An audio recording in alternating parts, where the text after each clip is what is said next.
Hey everyone, Happy New Year and welcome back to Laura Talks.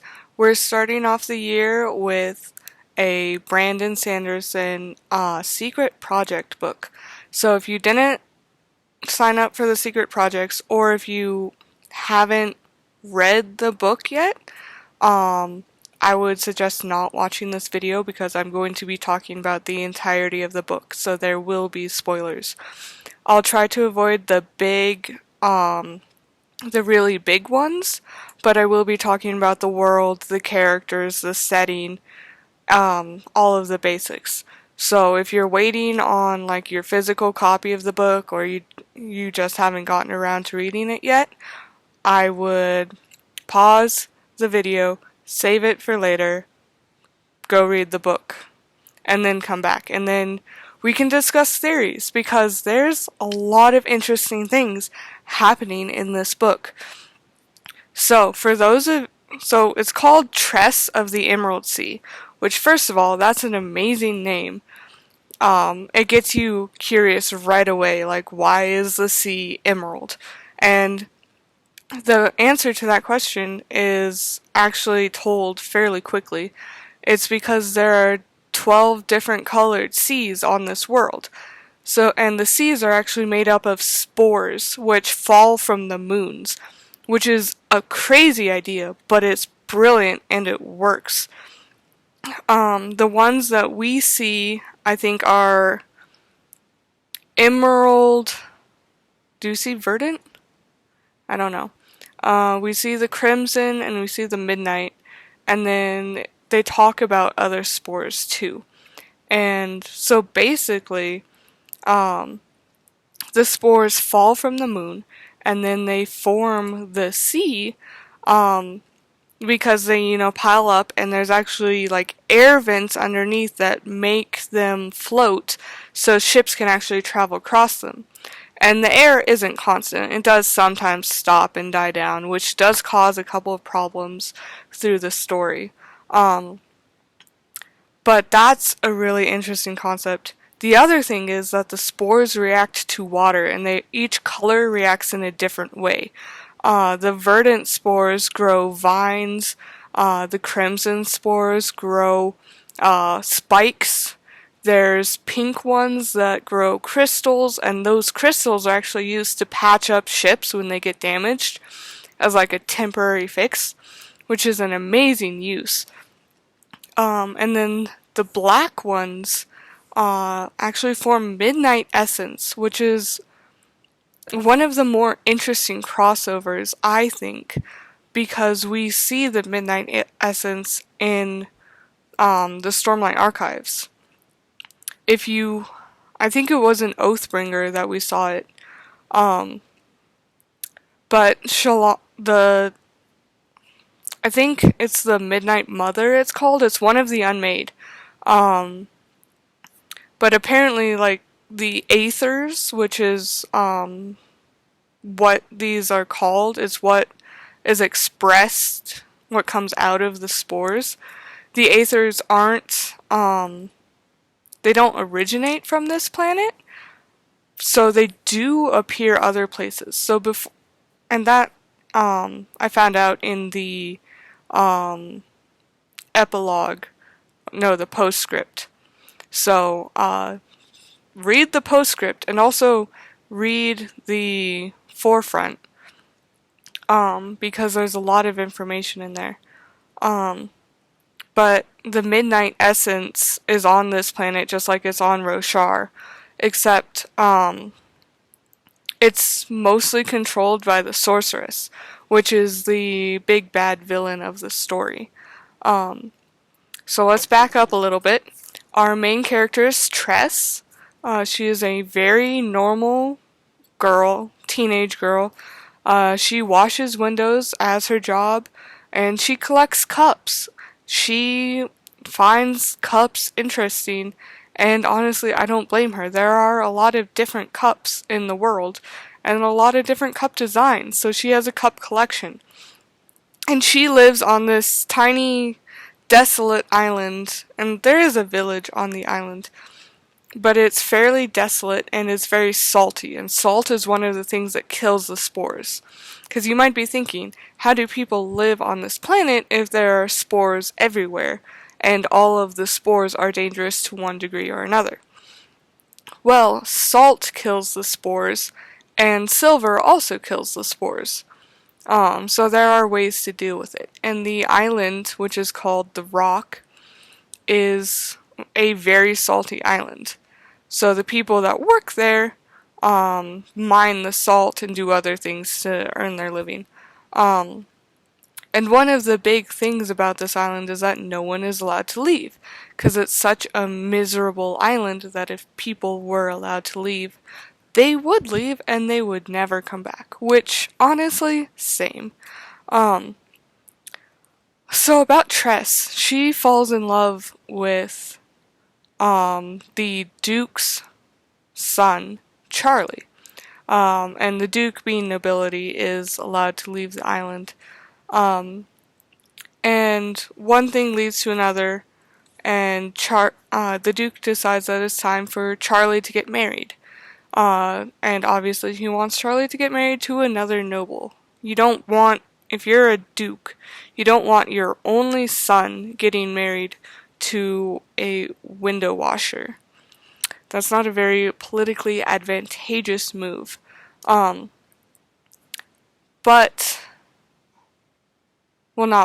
so, the Duke takes his son and goes on a voyage, but Charlie promises that he'll do his best to get out of the marriages, and the way he does that is by making the princesses bored, because he likes to talk and tell stories about very ordinary things, but that's one of the things Tress loves about him. And the fact that he tells stories about ordinary things is actually very important in the book later. I won't tell you why, but it is important. So he promises that he will send a cup each time he gets out of a potential union with a princess. So he sends 4 cups, and then the 5th cup never comes, and it turns out he has been kidnapped by the sorceress and is being held for ransom. So of course Tress is, I'm blanking on the word, well,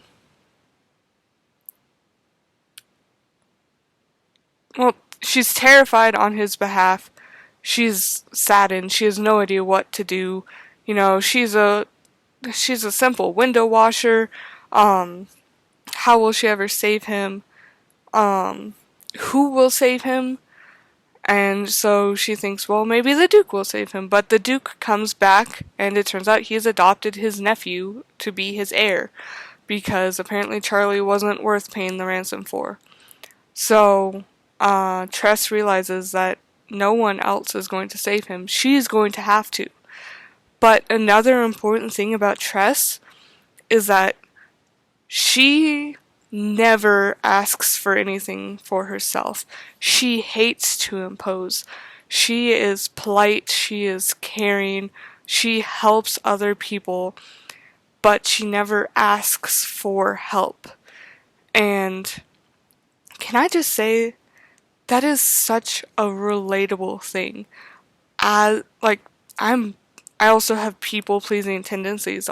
It's not to that extent, but seeing a character who is just, she never does anything for herself. She lives her life. She helps her family survive. Her family's poor, so she gets the worst things at the market for the cheapest, and she helps people survive, but she never asks for anything for herself. And then to see her decide, I want Charlie, and I need to go save him. That's just amazing. And also, just taking a break from the plot, the artwork in this book is amazing. It is gorgeous. It is so captivating. I love it. The artist is Howard Lyon. And he is mentioned in the foreword, which is part of why I think it's important to read the foreword and the postscript. Because if you didn't, you wouldn't know who the artist was. And I just want to say, you did top-notch work. This book was brilliant. Just absolutely amazing. And the artwork just added to the story and in an impossible way. And just looking at the cover, I knew this book was going to make me cry, and I was right about it. So back to the plot. So Tress, she tells her parents that she's going to save Charlie, and her parents are like, well, you can't do this on your own. So without telling her, her father goes out and he gets some of the townspeople to help her, because at this point in the story she would never ask for anyone's help, but she does need their help. So 3 people help her, and she's able to get off the island by pretending to be the inspector. And but the ship she chose is a pirate ship, and she's an inspector, and she finds a reason to stay on the ship. And this ship of pirates is like, we have a royal inspector on board. That's not a good thing. So she gets thrown into the brig, and there she meets a talking rat. A talking rat named Huck. And boy, oh boy, that is an interesting thing. He is vital to the story, and if you pay attention, you might be able to figure out why. I'm not going to reveal it.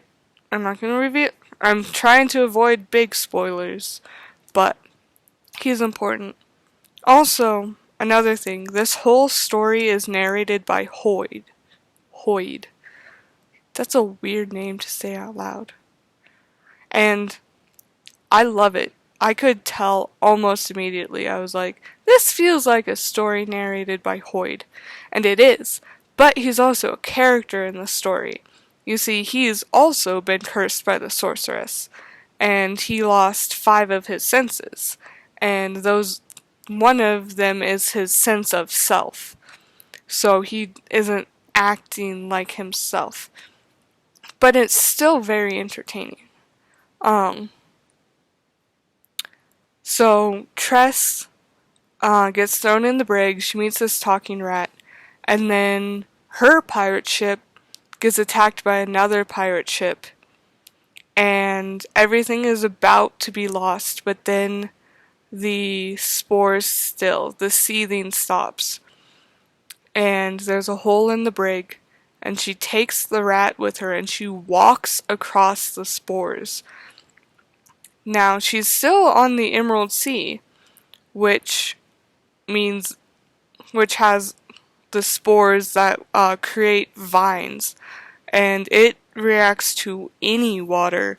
It reacts to sweat, tears, mucus, saliva. She starts walking towards the other pirate ship because it is her only chance of escape. And she makes it there. Against all odds, she makes it there, and she hangs on to the ship, and she gets dragged aboard, and she survives. She finds a way to make herself useful to these pirates, and she survives. And it's because of those pirates that she's able to, in the end, save Charlie. But she also ends up saving the pirates themselves. And that is one of the things that I find amazing. Here is this normal girl, and she decides she needs to save someone because it is something she wants to be with him for the rest of her life. And by that simple act of well, it's two things. It's one, the decision to take something that she wants, but two, it's the type of person she is. She's so kind and caring and genuine that it rubs off on the people around her, and it ends up saving them time and time again. And I love that about this story. Good people can make a difference if they just try. And I know that's a repeating theme in all of his books, but I just love to see it every single time. I love to see it. Um, so yeah, she goes on this amazing journey and she learns to not fear the spores. She learns that they can be controlled and they respond to the person growing them, and she becomes a sprouter, which is a term for people that it's the job of patching up the ship's holes, using spores. And she learns so much about spores through that. And it's really interesting to think about, this world and their magic. Another interesting about this world, in the beginning of the book, Charlie mentions that one of the cups, one of Tressa's cups, has writing in it in Iriali, which you might recognize that. And the reason is that there's a nation on Roshar called that's filled by the Iriali people. At least I'm fairly certain I'm remembering that correctly. And they're also known for their golden hair, which is also mentioned in the book. Like, apparently they disappeared off this planet 300 years ago, which has amazing implications, because I'm pretty sure they've been on Roshar for more than 300 years. And they would, it would be mentioned somewhere in the Stormlight archives if a whole nation's worth of people just appeared out of nowhere. Like, at first I thought that this world was Roshar, and maybe it's just in the past. But then it turns out that this story happens after the occurrences of Mistborn 1, Mistborn Era 1, because there's a Khandra that they've been freed by Sazed, and that Khandra, by the way, very interesting, very weird fellow. But anyway, I no longer think that the planet is Roshar, and I think the name is revealed. I don't remember it. But the crossover, that can't be a coincidence. That detail has to have been put in there on purpose. And knowing Brandon Sanderson, it's probably a very complicated purpose, but I'm very excited about finding out what it is. Sometimes I think the Cosmere goes too far, there's too much of an overlap, but in this case, I'm down with it. I'm down to find out what happens. Let's see. Oh yeah, there's also a dragon in the book. Well, the sorcerer, I think she's either from Elantris or Warbreaker, which I haven't read those books yet. They are on my list. So if you've read those books, you'll probably have more of an idea of the interconnecting ideas than I do. But it's very interesting, and this book was amazing, and I'm so excited about the other secret projects. I did sign up for the swag boxes, so I will be doing an unboxing video for each of them, and I'll be doing a video for each of the other secret project books. Maybe my rambling will be more coherent than it was today. Maybe it won't. We will see. But I super enjoyed this book. It is one of my favorites now. I will definitely be rereading it. Let me know what you thought of the book, what parts you thought were interesting. And as always, this video is to raise awareness for the GoFundMe I made for my sister. As I said, they were able to pay for their rent for January this month, but they still have the medical bills to pay off. And any small donations are appreciated. Also, anyone who donates can suggest a topic for Off Topic Tuesday, which is tomorrow. So if you want to hear me talk about something, please donate and I will take your suggestions. Thank you, and I will talk to you later.